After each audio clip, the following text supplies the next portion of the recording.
The Shri Krishna Eating House. The Shri Krishna Eating House is a part of the novel The Village by the Sea, written by Anita Desai.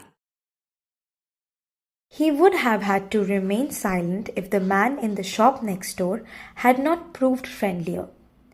It was a watch repair shop with its name printed on a signboard over the door. Ding Dong Watch Works. And when Hari came out to empty a pail of garbage into one of the big concrete disposal units built on the roadside, the man who stood at the counter, wearing a small black cap and with an eyepiece fixed into his eye, working at a minute watch that he held in the cup of his hand, looked at him and smiled. Hari smiled back.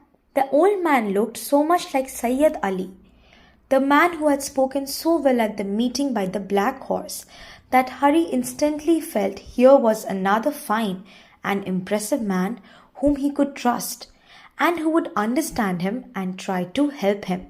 "So, a new boy at the Shri Krishna Eating House," called the old gentleman, then went back to his examination of the tiny watch, but continued to talk to Hari, who stood on the pavement, staring open-mouthed at all the clocks and watches that glittered in the showcases.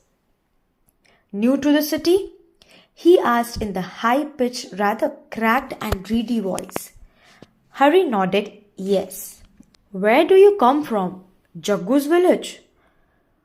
"Oh no, I don't know Jaggu at all. I come from Thul," Hari said eagerly, finding the words rushing out like the small waves of the sea, brightly and happily.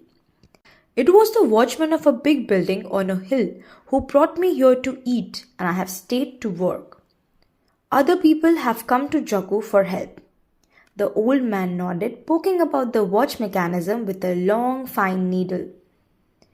"He is a silent man, never speaks to anyone, but he has been good to many, like those two boys who worked for him. Their parents were killed in a railway accident. They were all living in a railway platform, as many do who come to the city to find work. And one day, a train ran over the parents as they were crossing the line to fetch water from a pump. There's the station where it happened." He waved with his fine yellow hand with the long needle in it down the street and then continued. "That's when Jaggu found the boys, as he was coming to work in the morning, and he brought them here straight away and gave them food and shelter and work too." Hari was shocked by this story, but he did not like to be thought as another orphan in Jaggu's care. He did have parents after all, even if one was a drunkard, and other an invalid, and a home, a proper home, not just a place on a railway platform. Thinking of them, he suddenly said, "Sir, can you tell me where the post office is? I wish to buy a postcard." "Ah," laughed the old girl, winking at him from behind the eyepiece. "Suddenly remembered you had someone to write to, did you?" "Yes, you must write. Go straight up to the road next to the electric substation. There is a post office. Have you money for a postcard, or can I lend you some?" Hari gratefully took the coin from him, promising to return as soon as Jaggu paid him his salary, and then hurried off to the post office. Having brought the card, he had to have a pen to write with, and for this he returned to the watchmaker, who seemed more likely to have one than the owner of the eating house.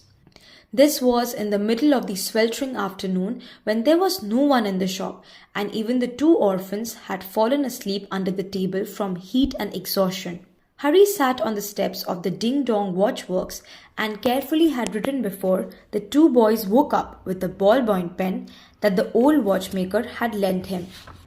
Then he wrote his name in large letters to fill up the space, but not his address, and went off to post it, feeling both happy to have done what he knew he should do and frightened because this meant he would be staying in Bombay, not going home.